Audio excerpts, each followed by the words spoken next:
Welcome to another episode of Regulatory Oversight, a podcast dedicated to delivering expert analysis on the latest developments shaping the regulatory landscape. I'm one of your hosts, Ashley Taylor, the co-leader of our firm's nationally recognized State Attorneys General practice and a member of our Regulatory Investigation, Strategy, and Enforcement, or RISE, practice group. This podcast highlights insights from members of our practice group, as well as guest commentary from industry leaders, regulatory specialists, and current and former government officials. Our team is committed to bringing you valuable perspectives, in-depth analysis, and practical advice from some of the foremost authorities in the field today. Before we begin, I encourage all of our listeners to visit and subscribe to our blog at regulatoryoversight.com to stay current on the latest in regulatory news.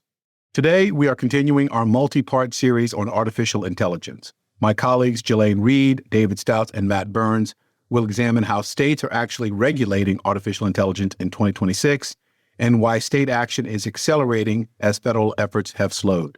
They'll cover three main areas: algorithmic pricing, new disclosure and warning requirements for AI-generated content, and synthetic performers. Early efforts to regulate chatbots and companion AI. Ghillaine is a partner in our RISE practice group and co-leader of the Securities and Investigations Group based in New York.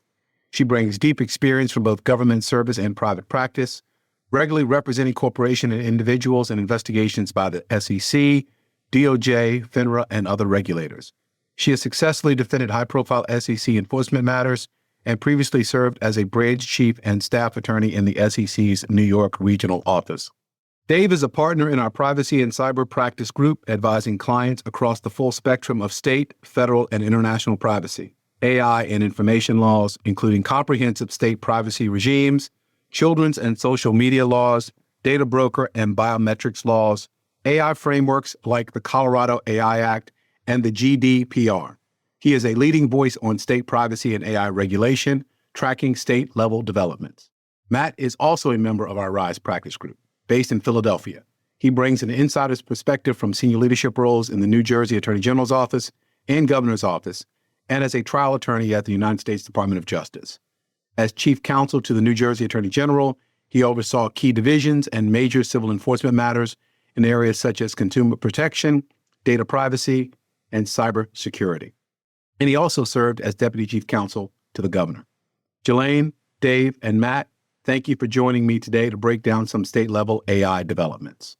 Thank you for that introduction, Ashley. And thank you also to you, David Stauss and Matt Berns, for joining me today. We are zeroing in today on what states are actually doing with respect to AI in 2025. And not theoretical proposals, not what might happen in Congress, but rather real bills and regulations moving through state houses right now, viewed through a consumer protection lens. We are going to organize our conversation around three specific buckets. One, the safer AI topics that states have found they can actually pass. Those concern pricing rules, disclosures, and warnings on AI-generated content, the regulation of chatbots, and the regulation of companion AI. The second bucket is a small group of bellwether states to watch, signaling where AI policy is likely headed next. And finally, issues companies should pay attention to this year, helping them avoid surprises from fast-moving state rules.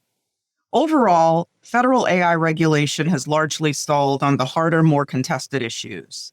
States have found a lane, and state activity now moves faster than most companies realize. Dave, to set the stage for 2025, how would you describe the big picture on AI legislation right now? Yeah, thanks so much. And thanks so much for having me to start with. Happy to sort of paint the larger picture. So we've been tracking privacy bills in my practice for 7 years now. We added AI bills about 3 years ago. This year is a bit of a unique year in two regards. First one is we have 46 of the 50 legislatures open, state legislatures opened this year. Texas, Nevada, Montana, and North Dakota, they meet only every other year. So this is their off year. Around 20 legislatures have closed to date. So big ones like Utah, Virginia, Washington, and Maryland have already gone dark for the year. And they've been early movers on some bills, and we can kind of talk about those as well. And at least as we're recording this right now, Some big states are still yet to come. So Connecticut, early May, Colorado, mid-May, New York is June, California is at the end of August. So we're sort of in a good position right now to really say like the halfway point almost and what's going to happen with the legislature. Overall, we've tracked about 500 bills that have been filed that we've categorized as AI. What I'll say is we narrowed the scope of bills that we tracked this year as opposed to last year. Last year, we were tracking bills like CSAM and election interference bills, deepfake ones. We really narrowed that scope down to what companies, I think, really need to be thinking about. So that'd be like you mentioned before, chatbot bills and consumer-facing interactive AI bills, high-risk AI bills, those types of ones, provenance, and the list kind of goes on. We're seeing them filed in both red states and blue states. There's really no rhyme or reason. It's not something that's on a state level, at least it's a bipartisan issue. We have seen the Trump executive order that was issued in December, I think, really tamp down on the high-risk AI bills. So we really have not seen many of those bills at all be introduced. And those would be like bills like the Colorado AI Act, which we'll talk about in a second. So if there's been any impact from the Trump executive order, I think states have, in fact, stayed away from that. And it's kind of interesting, too, because by now we are a month past the time at which the Trump executive was supposed to actually have produced a list of state AI bills that were onerous and will be challenged by the federal government. That is yet to come. But I think sort of it's almost like it's already been baked in because state lawmakers have not pursued those bills. We've seen at a high level, I know we're going to dig in on a few issues. The most bills we've seen are pricing bills. I know Matt's going to talk about that in a second, so I won't steal his thunder there. But the most bills that we've seen passed by category has been a chatbot, consumer-facing interactive AI, and I think you and I are going to talk about those a little bit later too, which is one of the reasons why we pulled those two out as our specific categories. We've also seen a lot of health-related AI bills. So how does your medical provider use AI in the practice? Can an AI chatbot really give you mental health advice? The answer is no. If to preview that one, we've seen a couple of states, Tennessee and Maine, pass laws in that regard. And then we've seen provenance bills, Washington and Utah introduced and passed provenance bills. So those are basically like, companies being able to say like how their AI is trained and what's in it. And Arizona, of all the random states, is actually close to passing a bill. We'll see if that one gets across the finish line. Two things I'll say before we jump to other topics. We track all of these on a weekly basis. Right now, we push them out on the privacy blog. And I know that there's also the Regulatory Oversight blog also pushes out individual articles on specific laws. But we do like the weekly updates on privacy and AI bills. So if you're interested in tracking that on a regular basis, that's the travelandprivacy.com webpage. And then the last thing I'll say is we sit here right now, the Colorado AI Act is certainly a hot topic for many, many companies. There has been a repeal and replace bill that has been worked on by the governor's committee. They're currently undergoing a process whereby they are trying to turn like the committee's recommendations into an actual bill and get it introduced, hammer out some final details. And so probably by the time you're listening to this, we'll know the answer to that question about what happened in Colorado. But at least right now, we are still in anticipation. So those of you listening to this in the future, you are in a better spot than we are today. But we'll know that by May 13th, which is when the legislature closes. Okay, so that's my very short but long overview of what's happening with all state AI bills. That's awesome. Thank you so much, Dave. You briefly touched on pricing bills. And Matt, that's something that you've been following very, very closely as well. Can you talk with us about the main trends that you're seeing on pricing? Thank you, Ghillaine. I would love to talk about the legislation that we are seeing on AI and pricing. Before I do that, I do want to thank Dave and his team for all of their work tracking legislative activity on AI around the country. Without those weekly updates, I do not know how I would stay on top of all of the bills that are out there, let alone talk about them on this podcast. So just on pricing, there are more than 50 bills addressing algorithmic pricing that were introduced by state lawmakers last year in 2025. And we've already seen close to that number in 2026. I'll talk about those at a high level, including the laws that were enacted last year and the trends that we're seeing this year. Algorithmic pricing bills are advancing now in red and blue states, although the momentum is greater in the Democratic states. And each bill is unique. I'm not going to talk about the details of all of them. I'll gloss over some distinctions that could be important for individual companies that are exploring their compliance considerations, but I'll highlight some other differences that do stand out. So in 2025, most of the new laws that were enacted focused on prohibiting companies and landlords from algorithmically setting prices using their competitors' data. Connecticut and New York enacted laws specific to the rental housing market, while California enacted a law that applies more broadly. It's important here to note that the concerns underlying these laws relate to competition and antitrust rather than privacy or consumer protection more broadly. And this is an area where we've also seen some regulation by enforcement. State AGs or other regulators brought enforcement actions relying on generally applicable antitrust laws, even without the benefit of laws specifically addressing algorithmic pricing using competitors' data. These new laws could bolster those efforts, even as they provide more clarity for industry. The other notable algorithmic pricing law from 2025 is New York's disclosure statute. This law requires companies that algorithmically set prices based on a consumer's personal data to disclose that fact. The New York law addresses what is sometimes called personalized or surveillance pricing. That is distinct from other kinds of dynamic pricing because it relies on data about a specific consumer to set a price for that consumer instead of adjusting prices based on more general market-related data like real-time demand. For example, personalized pricing may involve setting a price for an individual consumer based on their browser history, their family size, their prior purchases, or most frequently, a variety of these data points.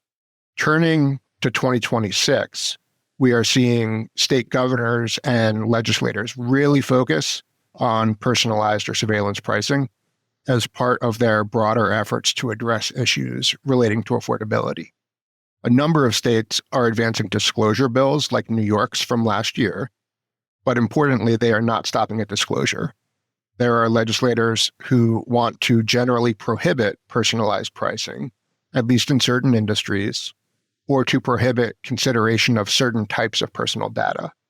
For example, some proposed laws would prohibit pricing methods that rely on personal data from minors. Others would prohibit the use of demographic data relating to legally protected classifications like race. For proposals that would prohibit personalized pricing more broadly, some, like a bill that is advancing in California, would apply to all retailers.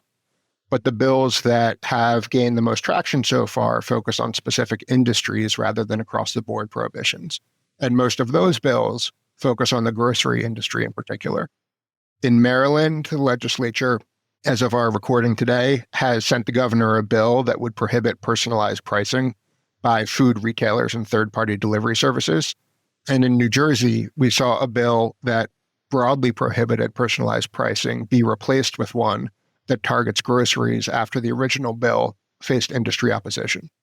One common feature of these bills is that they attempt to carve out loyalty programs and other personalized discounts, because the goal here is to prevent personalized price increases rather than personalized price decreases.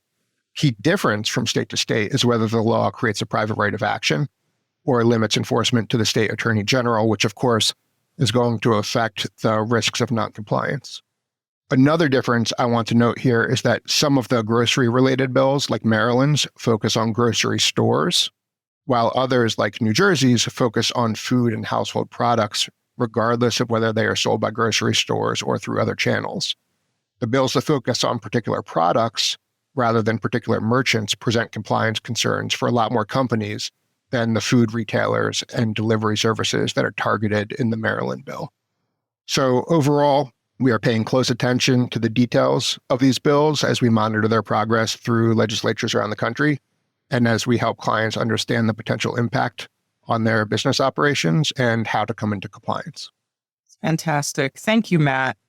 The pricing landscape really shows how focused states have become on day-to-day consumer experiences.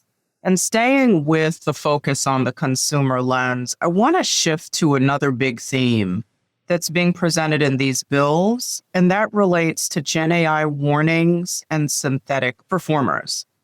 The New York GenAI warning bill, I want to touch on what it is specifically and why it's being stalled and held up in the legislature.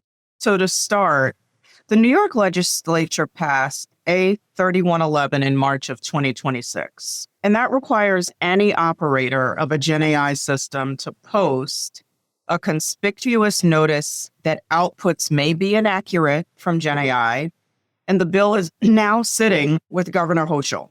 But please, Do not expect her to call it. The bill has been widely criticized as unworkably broad, and the pattern in Albany has been to let bills like this sit rather than veto them outright.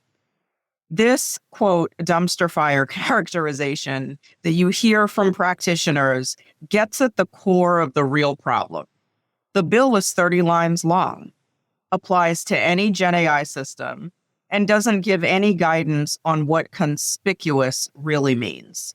Practically speaking, it would require a warning on every customer service chatbot, every AI writing tool, every product recommendation engine, every email autocomplete. If it touches a generative model, it needs a warning. And that's where it collapses, actually, as a consumer protection policy. When everything carries a warning, nobody really reads the warnings. So you've created this liability theater, if you will, and not actual consumer protection. So why does the path forward probably require a narrow bill? This doesn't die. It sits and the legislature comes back to it in a revised form. What a workable version looks like: a targeted trigger tied to a specific harm. Warnings where AI-generated content could be mistaken for factual, human-generated content in a high-stakes context. Not a blanket requirement on any system that might use or trigger a generative model. New York has already proven it can write targeted AI disclosure laws, though, and the Synthetic Performers Bill is actually real proof of this concept. So let's talk about that. The Synthetic Performers Law was signed by Governor Hochul in December of 2025, becomes effective on June 9th of 2026. This one is already law, and companies need to be moving on that compliance right now. And the trigger is actually quite precise. You use an AI-generated figure that actually appears to be a real human in an advertisement, and so you disclose it. The harm is concrete, and it's defined. Consumers being deceived about whether the person endorsing a product is actually very real. Penalties are as follows: $1,000 for a first violation, $5,000 for each subsequent one. And each advertisement, significantly, is a separate violation. The carve-outs for the Synthetic Performers Bill are pretty well drawn. Audio-only ads are out. Language translation is also out. Ads for movies and TV shows, those are out as well. So what do we have left? What's left is exactly what the bill is targeting: fake human spokespeople, synthetic influencers, and AI-generated endorsers in commercial advertising. The contrast between these two bills tells the whole story. If you put them side by side, you have a masterclass in exactly how to and how not to write AI disclosure legislation. The Synthetic Performers Law has a clear trigger, a defined subject, a specific harm, and a workable enforcement mechanism. The GenAI warning bill has none of these things. And that contrast is exactly why one is already law and the other is sitting on the governor's desk, presumably going nowhere. So let's talk about how California is connected to all of this and why that matters. So, New York isn't alone. The state of California has an AI Transparency Act that requires large AI platforms to provide content detection tools and watermarking. It's a different mechanism, but it is very much the same goal: to give consumers the ability to know what's real and what's not. California's AI Transparency Act, known as SB 942, was signed into law on September 19, 2024, added to California's Business and Professions Code as a consumer protection measure by the state. It only applies if your company builds a generative AI system that creates audio, video, or image content, and it makes that system publicly accessible in the state of California. and has over 1 million monthly users or visitors. Miss any one of these criteria, which are quite specific, and the law does not apply. Together, New York and California are effectively setting the national standard, really, for synthetic content disclosure and advertising. And other states are watching and modeling off of both of them, because here you have two of the nation's most prominent states enacting legislation in the space. The pattern that works across both states starts with the clearest, most concrete harm: fake people and ads, undetectable AI-generated media, and build a targeted disclosure requirement around the specific harm and tie the enforcement to existing consumer protection laws. That is the model. It's the model that the GenAI warning bill hasn't followed yet in New York. And that is the reason why the synthetic performers law is the more important development to watch right now. Now, these developments show how focused states have actually become on transparency around synthetic content and AI-generated media. But the disclosure is not the only theme. More and more bills are targeting how people actually interact with AI every day, especially through chatbots and quote-unquote companion AI. So Dave, let me turn it over to you to walk through exactly what we're seeing on that front. Yeah, thanks so much. And I really liked how you juxtaposed in the last discussion about how it's California and New York who are sort of pushing these issues to the forefront. And that's what we see as well with the companion chatbot laws as well. It's California and New York that passed those laws last year. Admittedly, this time last year, I didn't know what a companion chatbot was. I knew what a chatbot was, but I didn't know what a companion chatbot is. So maybe our listeners would benefit from that. And basically, yeah, it's AI acting as your boyfriend, your girlfriend, your best friend, those types of things.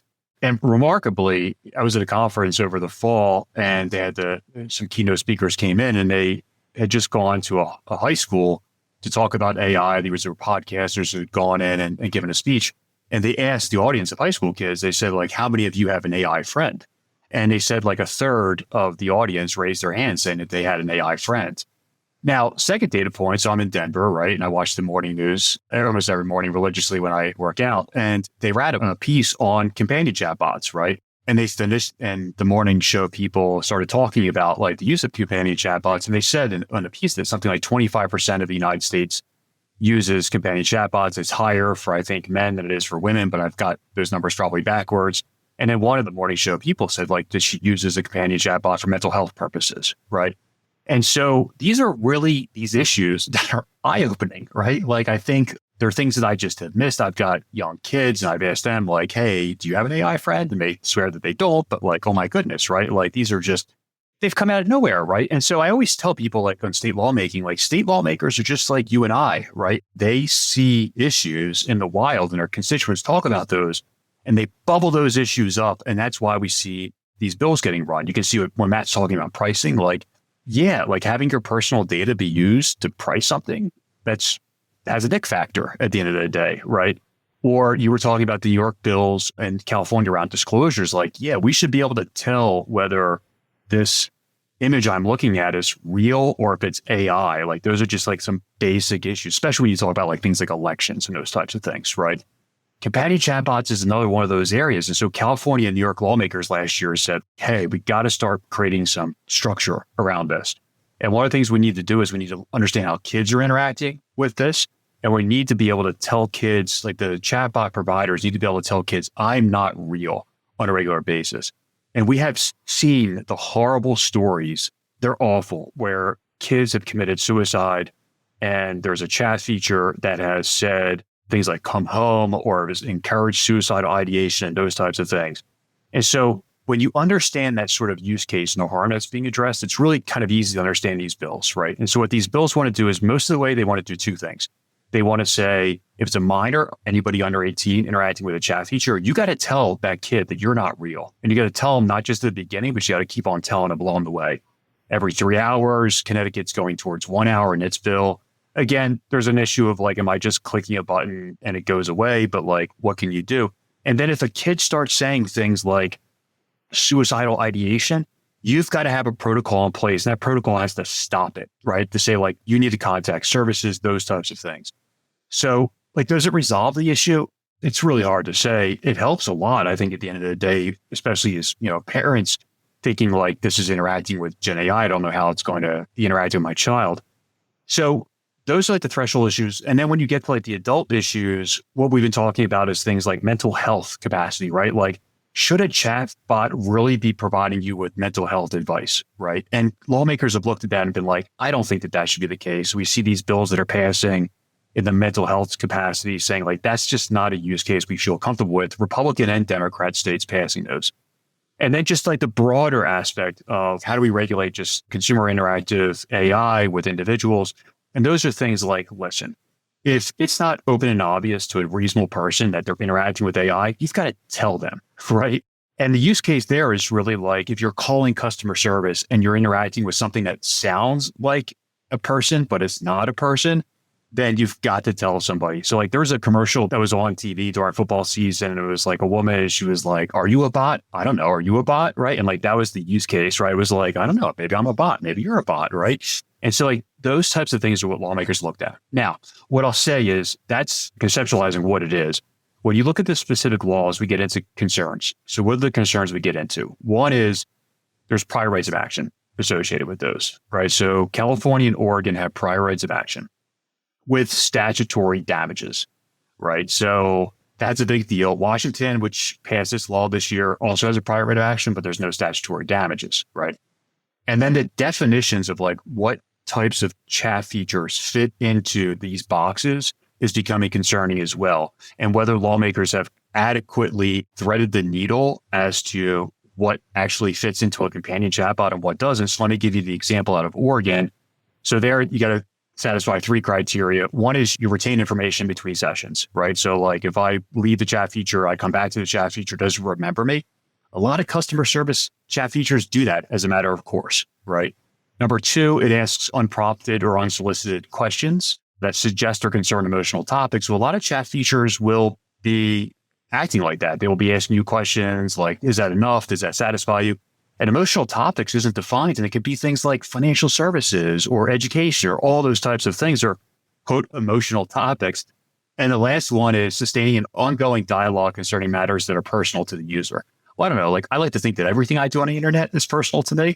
Anyway, so you look at these types of things and you think, oh my goodness, do we have this quite right? There's an exception there if it's used solely for customer service purposes, but the word solely, I think, is doing a lot of lifting there. And if it's doing these other things that's interactive in between sessions, is it really solely, right? And so what we've been saying to clients is, hey, this hasn't quite gotten spun up yet, but we're worried about like troll litigation, right? Where all of a sudden, you have these statutory damages, and do we need to do stuff to make sure at the end of the day that we're not unintentionally triggering these laws that are clearly directed at solving specific harm, but because lawmaking is really tough, does it end up triggering liability for companies? And all of a sudden, we've just got a bunch of animals chasing litigation in these states type stuff. So interesting issues. Again, we've got a long way to go with the legislative session. We've seen other states pass interactive AI bills, and I've been calling them interactive AI bills as like the larger category. So we've got like Nebraska and Idaho have gotten bills across the finish lines, but no PRAs. And there's a bill waiting on the governor's desk in Georgia. And there's other states. We'll probably see, I don't know, maybe 3 or 4 states, if I had to guess, also pass these bills this year as well. So lots of interesting things that dovetails really well with your conversation on California and New York. They are the ones that really jumped in last year. And I'd say too, like, New York doesn't close until June. California doesn't close until the end of August. So we could be looking at a much different landscape by the end of the summer. That's right. And we should come back again and talk about exactly what the heck has happened out there, because until those 2 big states go, and New York's got something like 60 bills under consideration. I think California's got around 20 right now under consideration. So we could have a much different state legislative outlook come the end of summer. Yeah, for sure. For sure. Thank you so much, Dave. And for you and Matt, as we wrap up, what are some key takeaways that you'd like to highlight for our listeners in terms of state level legislation on the use of GenAI? What are some things that are super top of mind for you that you think are critical for our clients, our contacts, our listeners to know about? So what I would say is this one, right, is create a responsible AI program at the end of the day, right? One of the hard things to do is when you look at 500 bills and, listen, I spend my nights and weekends trying to track legislation, read it, figure out what passes. It's a fool's errand in some regards, right? Look at your use cases. Look at your use cases in which, I'm having AI interact with individuals. I'm having AI decide who gets loans, who doesn't get loans. I'm having AI decide mental health issues. And then create a risk matrix around those. This is what we do with our clients. We create risk matrices around those issues that you have, right? And we create responsible AI principles around there. And yes, it is definitely unequivocally incorporates the legal construct, but it incorporates things like transparency and not having bias and all these types of responsible AI, because that way your, explainability and notice and rights. Because if you're just chasing after a 50-state solution to AI laws, you're just going to be consistently redoing everything, right? As opposed to taking a deliberate approach. And we are thinking about this all as use cases. We started initially with what is the use case in which you are doing? What are the risks associated with that? Hallucination, bias, those types of things. What are the mitigations we can get through contractually with our third-party vendors, such as like, they're not going to train on my data. They're going to help me provide notices. And then what are the mitigations I need to put in place with my company, right? Like notices to employees or consumers, those types of things.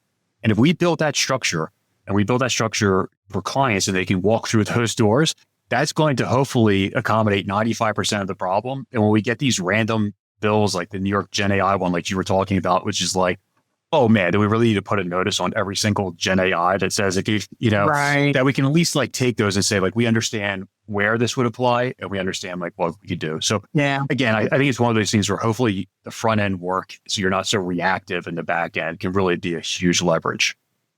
Matt, I invite you to jump in.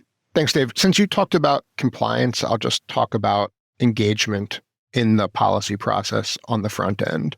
The issues that companies are dealing with from a compliance perspective are often technical, and the policymakers are not going to have the insight that the companies themselves have into what their legislation is going to mean from a compliance perspective. Policymakers might be operating at the level that Dave talked about, where surveillance pricing or personalized pricing has an ick factor to it, or it seems creepy, and they have a gut reaction that makes them want to do something about it. But companies should be actively engaging in that process if they think that legislation might advance that could significantly affect their operations in a way that would be detrimental to the company. And they should be working with their trade associations and others to build coalitions to make sure that their perspective is heard and that legislators actually know what effects their bills are going to have in the real world. I have to say, this was really an enjoyable and very informative podcast on a cutting edge issue. Dave and Matt, thank you so much for the time you've spent today.